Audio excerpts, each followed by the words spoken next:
Alright, this is full form English line, and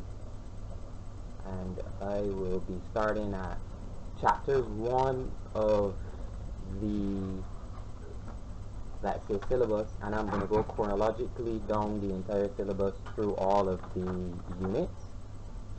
But this is unit 1, and I call it chapter 1, and we're going to start this chapter, is about the basics of English.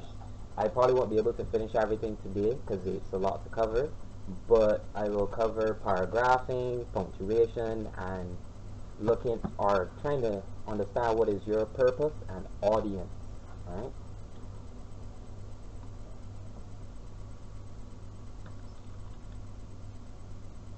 So, paragraphing. When we think about paragraphing, we know that there are different paragraphs when we're writing our work. We know that there's the introduction and the conclusion and whatnot. But when you think of paragraphing, you also have to think about breaking down the paragraphs into sentences and into words.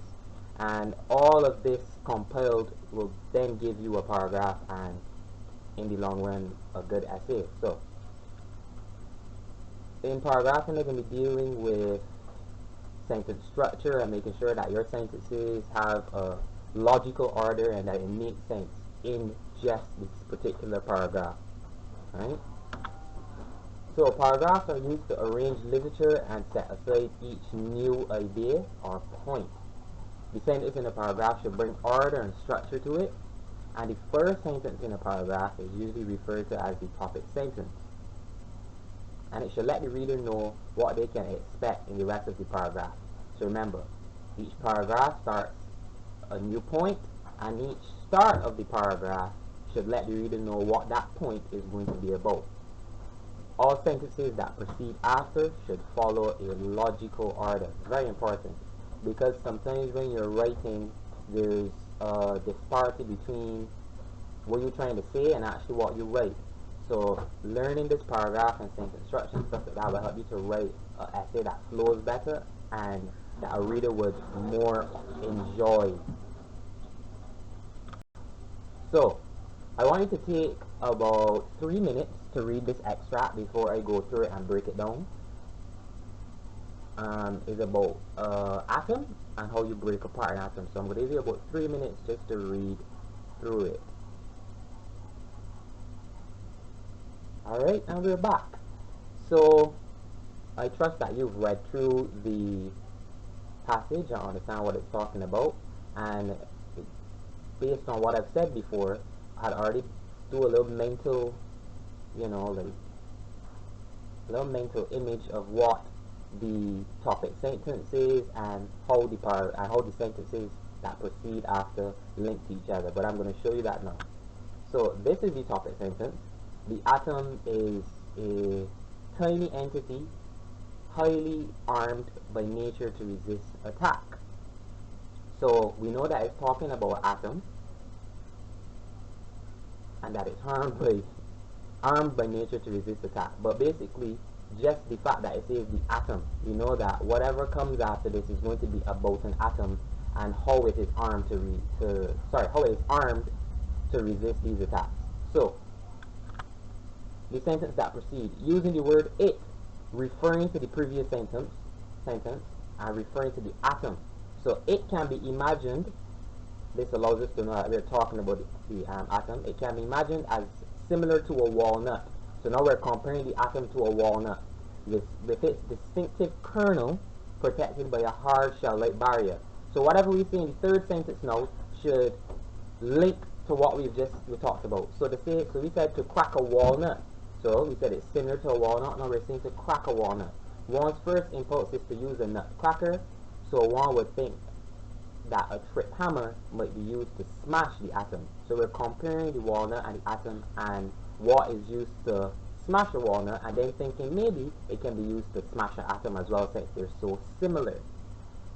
The fourth sentence I think I'm at, it goes on to say, but the atom is so tiny that it could get lost on the surface of the trip hammer. So we just talked about the trip hammer, and now we're linking it. Okay?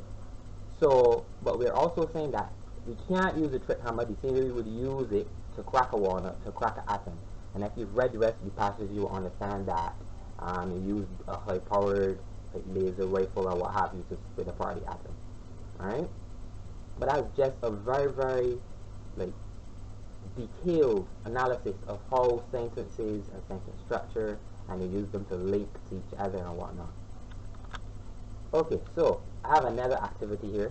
I guess that first one you could call a play activity, but this one is more for you to do, and then I'll give you the solution after. So let's imagine you're writing an essay, and the title is The Effects of Global Warming on the Environment.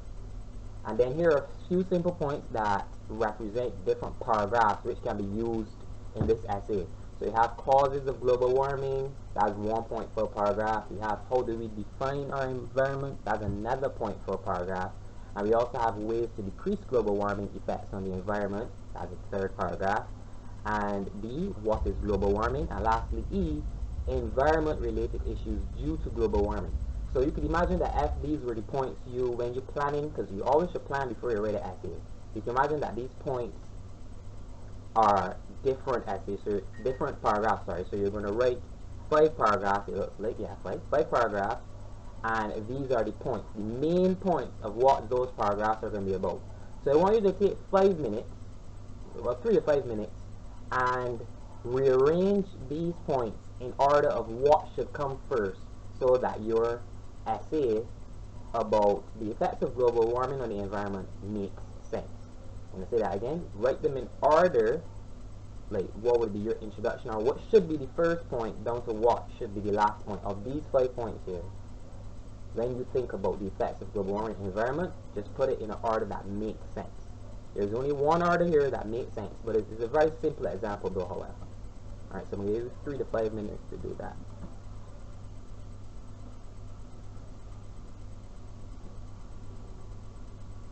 And we're back.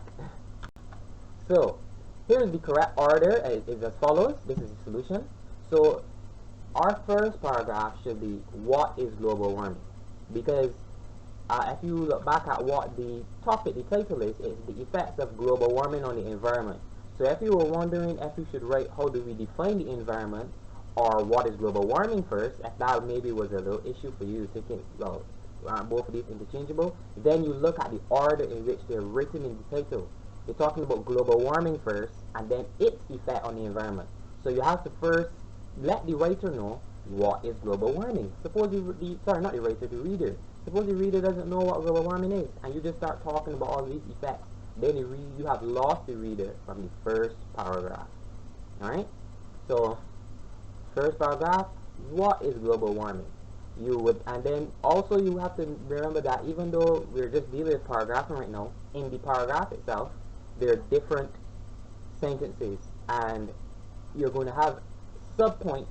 Even though, say, what is global warming is the main point, you're going to have subpoints that you're going to write on.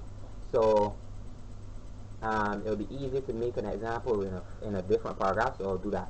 So your first paragraph, as I said before, is what is global warming. Your second paragraph would, how do we define our environment? Alright? So you just talked about what global warming is, and now you're going to talk about the environment is, so that by the time you get to your third paragraph now, the reader understands what's global warming and what's an environment, or what do we define our environment to be. So, third paragraph, we have causes of global warming. And this is where I say it's easier now to do those little sub-points. Because we know that causes of global warming are, all of the emissions that come from the cars, and it's breaking up the ozone layer. So that's the cause. And, other causes like that. You'll break up that paragraph into points, different causes that you're going to write about. So now that we know what global warming is, we know what the environment is, now we have these causes, alright? So then we move on to the fourth paragraph now. Environment-related issues due to global warming. Now this is a big paragraph because the title again is the effects of global warming on the environment. Now, we're talking about the fourth paragraph, we're going to talk about environment-related issues due to global warming. So this is basically all the different effects that global warming has on the environment. So, for example, bushfires, and because outside is so hot, so like the forest catching on fire and killing some of the animals as well, and you have, like, I can't even think of another example offhand right now, but we know all of the things that happening to the environment because of global warming. It's getting hotter too, and stuff like that. Another cause I just thought about was pollution. That's another cause of global warming, right? So last paragraph now, and this would usually be your conclusion or the way you wrap up. But in this case, for this very simple example, we have ways to decrease global warming effects on the environment. So you're writing about the effects, but you can also throw in some solutions. So this is basically a solution paragraph. What are some of the solutions? And I just alluded to the fact that pollution is a cause of global warming as well. So once we have these ways now to decrease global warming, we would think, try to go green and have more of environmentally friendly habits that are less polluting to the environment. And also probably, I guess, we can switch into electrical cars and has less emissions. And also the emissions from the factories and stuff like that is probably the biggest factor towards global warming in the sense of breaking up the ozone layer. So you can see that even when you go to write essays, sometimes you need some prior knowledge. I didn't have too much on global warming, but you realize you have to do some research to find out what are good points for the different paragraphs and how you're going to get sub-points in each of the paragraphs as well. But if you have this order here, 1 through 5, then you had it correct. Alright, so moving on smartly. So here are some ways to link these paragraphs, because it's not always easy to be changing from one topic directly to the next topic, or not topic, but different points. These are some words that will help you to link them together. These even help link sentences together as well. So the use of linking words, we have in addition, as well as, similarly, firstly, in contrast, however, consequently, furthermore, and therefore. Now there are many others. This is just a few examples. And I'm going to also try to, alert you to the fact that sometimes they can be used wrong. So, for example, let's use the first one, in addition. So, in addition means basically that you're adding on to the point you would have talked about before. So if you use this in the middle of the paragraph to link two sentences, right? You can't do it to link two varying ideas that aren't related. It has to be to link, it has to be you continuing on the point you were talking about before. That is when you will use in addition. Also as well as, and also similarly. No. Firstly can be used to start a new paragraph, because you could talk about, or you can even use, you can use firstly to start a new paragraph. For example, let's say you have to split some of the causes in the earlier example, the causes of global warming. Let's say you have to split those into different paragraphs because the causes give you a lot of information and you're writing more than one paragraph on that particular point about the causes of global warming. Then you would say firstly to start your first paragraph, right? Even though the point before that was, if I remember correctly, 1 to 5, how do we define our environment? So after you define your environment, you could start your next paragraph firstly and then say your first cause, right? So first you can use this to start a new paragraph. In contrast is literally in contrast to the first 3 examples here, so in addition as well as and similarly. In contrast now is when you're writing a counterpoint to the point you just met. So sorry, to the point you just made. So in contrast is a phrase you would use to start a completely new point, right? Also, however, and I should have put consequently further up to the top, because consequently is more closely agreeing with the previous point, but at the same time is like what consequently could be used really good in the previous example is, remember we talked about environmental, between paragraph 3 and paragraph 4 here we have causes of global warming, and then we have environment related issues due to global warming. So after you said your last cause, or if your first cause was your last cause, after you said your last cause, your next paragraph could start with consequently, because the causes of global warming, because of those, so consequently, then you say how it has affected the environment in the 4th paragraph, alright? And furthermore is also in agreement with your last point, so addition to it, that's an addition word as well, and therefore would also be used much the same way that consequently was in the example I just made, alright? So we move on now to a different part in this, basic introduction to our basic things in English that we know about, alright? So punctuation is also one of these things, so I'm starting a new topic you could say here. Alright, So the first thing that I want to talk about in punctuation, and I know you might tell yourself, oh, I'm, you know, like I want to say 13, 14 maybe years of age. I know I know all about punctuation, but trust, there's some things in here that you might not necessarily know or have remembered. So this is just a refresher, all right? So capital letters. Capital letters are used for names. Names is the first thing. So capital letters are used for the names of people, places, and brands. And I have an example of the three of them. So Mr. Brown would be a name of a person. And you can also see that the Mr. or the Mrs. or the Miss is also capitalized. So Mr. Brown, a place, Cape Shepherd, and a brand, Nike. Words like that and any that similar are capitalized when you're writing. Also, we capitalize the first word. The first word in the sentence. So this is usually after a full stop, an exclamation mark, or a question mark. You have the first word starting with a capital letter. Also, in a title or subtitles are also capitalized. So you can see even in my slides here that I have common punctuation and their use. That should be punctuation because I'm doing more than one. But you can see how I capitalized the common and the punctuation, etc. So that was my title. And I even capitalized my subtitle here, which was capital letters. Alright? So all things like that are capitalized. Another thing that's also capitalized, I've seen this sometimes in work from children, they forget to capitalize their I, the pronoun. So the pronoun I referring to the speaker or writer should also be capitalized. Whether it starts a sentence or it's in the middle of a sentence, it's always capitalized. Alright? Then we have titles of full-length literary works. So the first letter in a title of a book, a play, a newspaper, or a magazine, plus all the important words should be capitalized as well. So that is very important, and I'm going to show you what I mean. So for this first example, I have Indiana Jones and the Temple of Doom, which is a movie, I think. Yeah. Indiana Jones and the Temple of Doom. You can see that the Indiana is capitalized, the Jones is capitalized, but you can make the argument and say that's a name. You can see the and isn't, but the temple is, and Doom is as well. Now that's what I mean when I say plus all the important words along in the title of the book, play, newspaper, or magazine. So you don't title like and in and of. You don't capitalize those words, but you do the other important ones. So for the book I have Hardy Boys. In the previous class I call it Hardy Drew, but to move on. And we have for the magazine Vogue magazine. You see that that's capitalized as well. We move on now to titles of songs, poems, and articles. So I have a song here, No Friends in the Industry. This is by Dre, his last album, CTRL.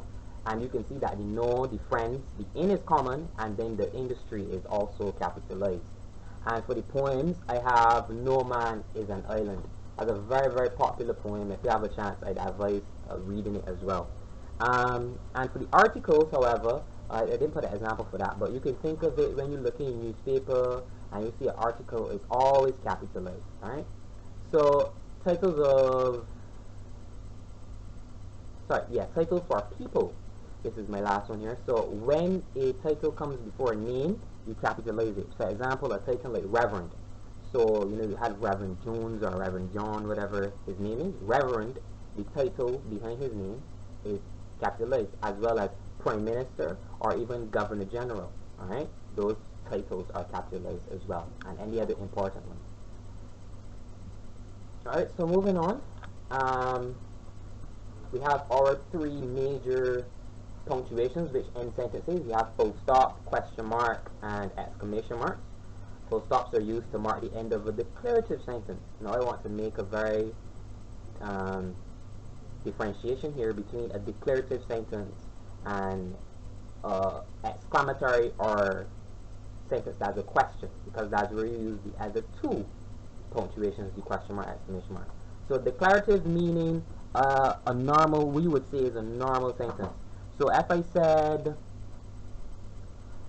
there is a logical order in the way that details are given to the reader, full stop. That's a declarative sentence. I said something, I put a full stop. For question mark, the rule of a question mark is to end the question even when it comes after a statement. I've seen this done before as well. A student would write and say, the boy, let's say you put a comma between a normal declarative sentence and then you add another sentence, or you connect two sentences with and or but, and then your second sentence is a question mark, is a question, sorry. Once that second sentence is a question, you will put a question mark. I've seen students write one part of the sentence, and because it is a declarative sentence and they connected it with an and or but or what have you, then they ended the entire sentence, even after answering the question in the other part, with a full stop. So I just thought that I should make a note there. So exclamation mark is usually used after interjection or exclamation to indicate strong feelings or to show emphasis. So my example here is watch out. That is strong, I guess, feelings. Watch out, be careful, help. Those type of exclamations. They can also be a sentence and then you end it with he exclaimed, and then you will put that exclamation mark there as well. Okay, moving on. We have the semicolon and colon. Now, the semicolon is a very subtle punctuation mark in English, and I advise reading, doing a lot of reading, and see how other writers use it, and try to get inspiration from the way that they do it, because it's not a very known punctuation, and people sometimes use it incorrectly, but it does bring clarity to a sentence or to speech. All right, well, not to speech, to a sentence. So the semicolon can be used in the place of a full stop to connect closely related sentences. Alright? And I'll explain in a second. It is also used in place of a comma to separate items in a list that are long phrases rather than words. So, for the first use, where it can be used in place of a full stop to connect closely related sentences, is I want to make a really good example here, because a lot of people do struggle with using this, and some just don't because they don't really understand exactly what to do. So let's say, to give you something to think, I'll do an example for the second one, where it's used to separate items in a list that are long phrases rather than words. So for example, if I said,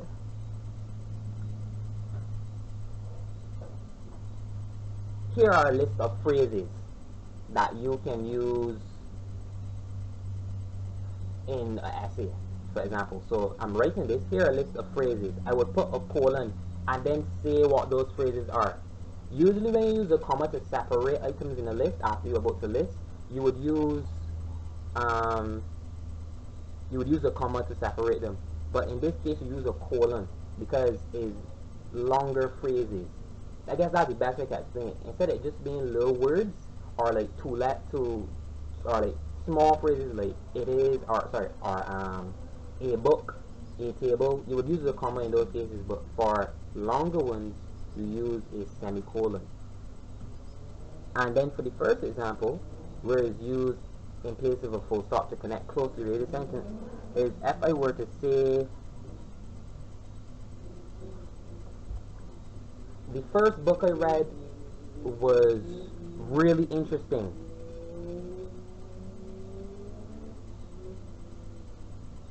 Its title was The Boy and the Hat. I would put a colon and then say the second series of the book was not interesting. Because you see those two sentences, I was still talking about the book. So it's two very connected sentences, but instead of putting a full stop and then writing a very short sentence after, I put a semicolon and connect the two of them. So I'm going to give you an example again. I read a book and it was really interesting. Its title was The Boy in the Hat, semicolon. The second book in the series was not interesting at all, or something like that. So that's me struggling to give you a really good example, but you can get how it's used. And I said to read a lot and you see how writers use it, but it's very, very subtle. I want to move on to the colon. A colon is used to create separation between an independent clause and a list or explanation. So, when I say independent clause, what do I mean? I mean a independent sentence, and I think I used it in a few slides down, so I'll give you that example instead of trying to brainstorm one right here. So I think it's right here with the apostrophe. An apostrophe has two uses: colon, that's my independent clause, and then I say what the two uses are after. Alright? That is exactly how you use the colon. That's a great example. Alright? So moving on here now to comma. The comma is used to separate items in a list. We know this. I explained it before. If I'm listing things in a library, I'm going to say in a library there are books, tables, chairs, computers, etc. Alright? And it also used to separate extra information given in a sentence. Now this is a use that many people do not know or do not use at all. So for example, if I were to say a name of a person, I'm writing an essay and I said Bobby Brown, right? 32. I put a comma before the 32 and a comma after the 32 and then say the rest of what I was going to say about Bobby Brown. So I say Bobby Brown, comma 32, comma, also known as Bobby the Great. There you go. So because I'm giving extra information, instead of saying Bobby Brown age 32 or Bobby Brown who was 32 years old, I'd say Bobby Brown, comma, 32, comma, also known as Bobby the Great. That's a use that a lot of people are not aware of in terms of using commas. I can also say something like John Wick, a most respected man in his neighborhood, was found guilty of murder, right? And I put a comma before a most respected man in his neighborhood because that's extra information I'm giving about John Wick. Alright, so I put a comma before and after that and then finish my sentence and say that he was accused of murder or guilty of murder. Right? The last use of the comma is to separate different parts of a sentence to give the reader a chance to breathe. Now this is the very, very common use of a comma that most people know. We write in a sentence and we realize it's getting too long, we put a comma in the appropriate place and it gives the reader a chance to breathe. The normal general use of a comma that I'm sure all of you know. So very short one here, brackets. Don't use brackets very often, but they do have a practical use. Brackets are simply used to segment a part of the writing so as to have the sentence flow as intended. So I'm not sure if I use a bracket somewhere in these slides, but basically you just put like extra information in the bracket. So for example, you see this a lot in instructions for like a text. You would say write 2 of the following examples below, and then it will have a separate little 2 in brackets. Now you're not supposed to read it, write 2 of the examples. You're not supposed to read usually what is in the bracket, but it gives some context to the words. So you'd see it, you'd read it, but you wouldn't say it aloud if you were reading. So that's just a general little mini useful brackets are useful. And now we move on to the apostrophe. An apostrophe has 2 uses. It is used to connect 2 words or show where one or more letters have been left out. And I have examples. Is not becomes isn't. You can see that we left out the O in not. So that's where one letter was left out. And then we leave out an entire word is in this one. I was supposed to put a space between can and not, but we have cannot, and that goes to can't. Alright, and we know all the others: don't, won't, wouldn't, shouldn't, etc. And our second use for an apostrophe is also used to show ownership. So for example, the girls' school, and well, in this case, this is the girl, and this is also a very common mistake used in English that I myself made. So I'm going to explain. It is also used to show ownership, and I have the girls' school. In this case, the apostrophe should be after the S. because girls is plural. The girls' school, more than one girl goes to that school, so it's the girls' school. So I have to put the S and then the apostrophe after. The way I have it is indicating that the school belongs to a singular girl, which could be the case. So technically they did not make a mistake. That's the way I want it to be interpreted. But glad that that was there, because that allowed me to teach you that as well. Going on. So inverted commas, or some people call them quotation marks, even though I think there's a slight difference in terms of their use. Yes, I have it here. So they have two uses as well, which are for direct speech. And you see direct speech very often in, like, I won't say Trojans, but books in general. Actually, yes, books in general. Where you would see, in my example here, I have wait, and I have the inverted commas around the wait, and then I say exclamatory.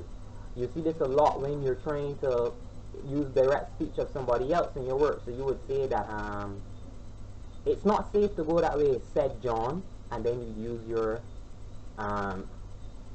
inverted commas around it's not safe to go that way, and then put said John. You see that a lot, because they're trying to say that this is the words of the character in the story and not the words of the writer.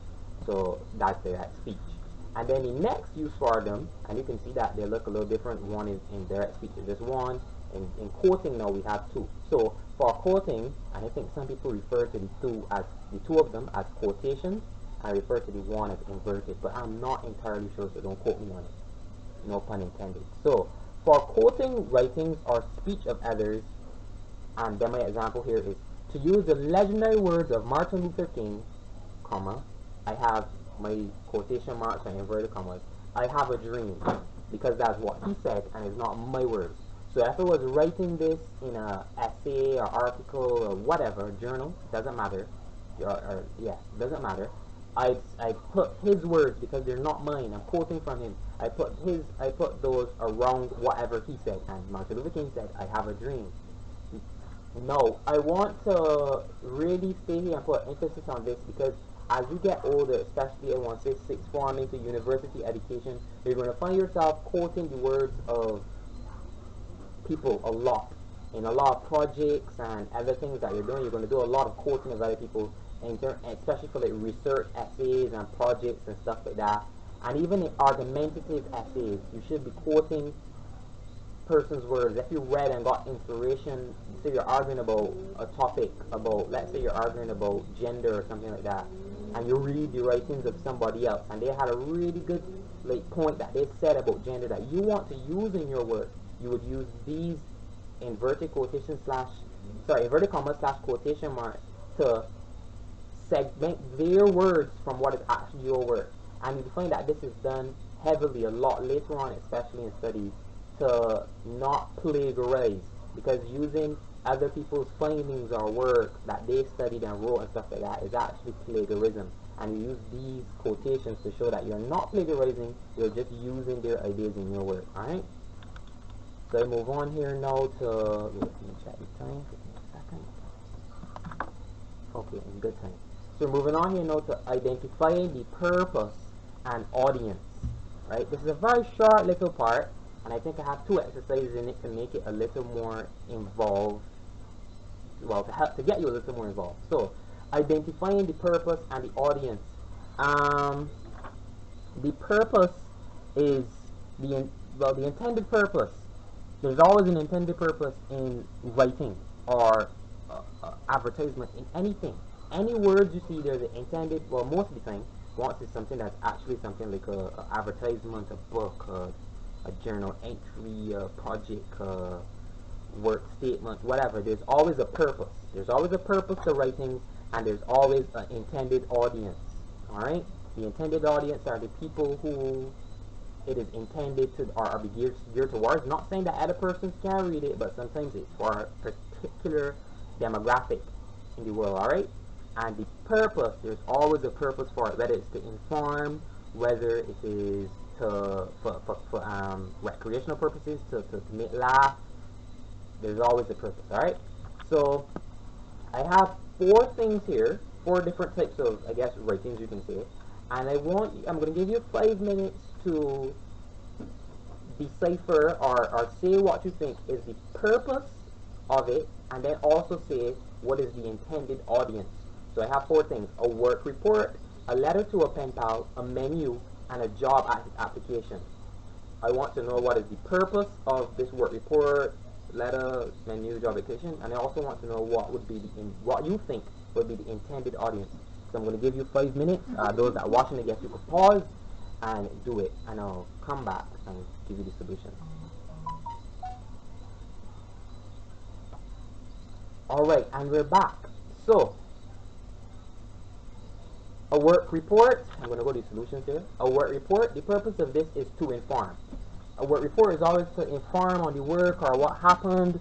Its main general purpose is to inform. Depending on what the work report was for or who it is for, there might be a different purpose for it, but it's still going to be to inform. Just knowing who it was for or what kind of report it was will just give us more information as to what it's informing about. But the general purpose is to inform. So you have anything that was similar to that, and that is correct. Lastly, we have, well, not lastly, secondly, we have the audience. So what is the intended audience for a work report? Well, again, a work report is your report as the employee to more than likely the boss or to other colleagues, saying that this was what I did in my work or what have you. So the audience, colleagues, boss, if you had anything similar to that, that is correct. For number 2, a letter to a pen pal. This, there more than one purpose for this, but the one I was thinking about when I wrote these slides were to update. So usually, because how letters to pen pal works is that you're going to wait a while before you get another letter, and usually it's just a very casual form of communication between two people. It's faded out a lot because of the internet and instant messaging and stuff like that. But over there would have been to update, to let the person know what's going on in your life, or to even inform them, about who you are or what you're like and stuff like that. So anything close to that, that would be the purpose of a letter to a pen pal. The audience, of course, is the pen pal you're writing it to. People also write blogs and stuff like that, which, and the audience there would be to anybody who's viewing. So yeah, the audience is actually the pen pal. If you had that, that is correct. So a menu. So this is obviously like a menu at a restaurant or a fast food joint, wherever really. So the purpose is to let you know what they have to offer. That is a no-brainer. Whenever you go take a menu, the menu's purpose is to let you know what drinks they serve and even the price. Not only what they have to offer, but what is the price. Alright? And the audience is any person who comes in there and look at it, and whoever come in there and look at the menu would be a customer. That's the intended audience. Not saying that the boss can read it or whoever owns the restaurant, even though he's not a customer, but the intended audience is a customer. Alright, so lastly, a job application. And there's only one purpose really for a job application unless you're playing a prank, and that is to try and get the job. So whatever the job is that you're applying for, your intended purpose when filling out that job application is to try to get the job. And the audience is whoever is going to employ you. Sometimes there may be cases where there's a team that looks through the job applications first, and they're not necessarily the employer, but still, when you write that job application, the intended audience is for the person who's going to employ you or has the power to do so. Alright? Okay, I've said a lot, so I'm going to have another break here. I'm going to ask you to look at this advertisement here and answer the following questions. What age range would this advertisement, really diving a little deeper into the demographic of what the purpose or the audience and stuff like that is. So what age range would this advertisement be targeting? Alright? I also want you to answer what is being advertised, and be very careful, note the English in the question. What is being advertised? Alright? And then question 3, is it just for tourism? Because tourism is big and bold in the top part. And question 4, what are they promoting in this advertisement?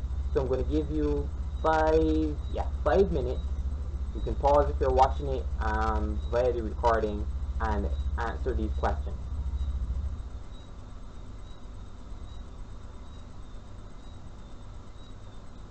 And we're back. Alright, so if you look at the, before we go into the solutions, if you look at the advertisement, you see what's it going to take for you to help drive our tourism. Then you see Lincoln University, well, I think that's Lincoln. A specialist degree in tourism management, sports and retention management, commerce, landscape and architecture, and then you see enroll now at the bottom. So here's the solution. So question 1, what age range will this advertisement be targeting? It will be targeting university eligible students, which means the ages will be from 16 and onwards, because you can't really give an age until when you can't enter university. You can come back for your degree or what have you at any time you like, but I give a general age about 16 is where you would start to see people going to university. I think there are obviously people who go before, but that's like cases, like special cases. Alright, so 16 and above would be the intended age range for this advertisement, because it's for university eligible students. Alright, so if you have anything similar to that, you are correct. Question 2, what is being advertised? Alright, remember I said to be very careful with the English of this question. So what is being advertised? The Lincoln University is being advertised. Yes, they're advertising other things like the specialist degree and stuff like that, but what is the thing that is being advertised here? Because in the end, if you do sign up for this, let's say the tuition is going to go to, not the degree. So what they're advertising is the university. Alright, so the Lincoln University is being advertised. Number 3, is it just for tourism? No, tourism was just at the top, so at first glance, everybody should get this question right. At first glance, you would think this is something about tourism, but no, it is not only for tourism. It offers other specialist degrees as well. And lastly, what are they promoting? Now, they're promoting the specialist degrees or courses that they have to offer. That's what's being promoted here. They're promoting the specialist courses in tourism management, sport and recreational management, commerce, and landscaping architecture.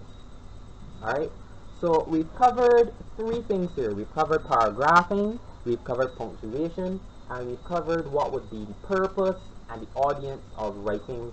Sorry, purpose and intended audience of writings. We have about 3 more, or 2 more. Yes, I think 3 more little points in this basic, outline of what English is. The basic things that we already know, just going a little more in depth in them. So next time we're going to have word choice, word order, and then we're going to put everything together. And that is the first unit of English A for full form. So here ends my, I'm going to call it a lecture. Here ends my lecture for today. We've reached the maximum time, so we can't finish everything today. But come back next time and we'll go through the rest of this first unit. Thank you for your attention, and do have a great rest of your day.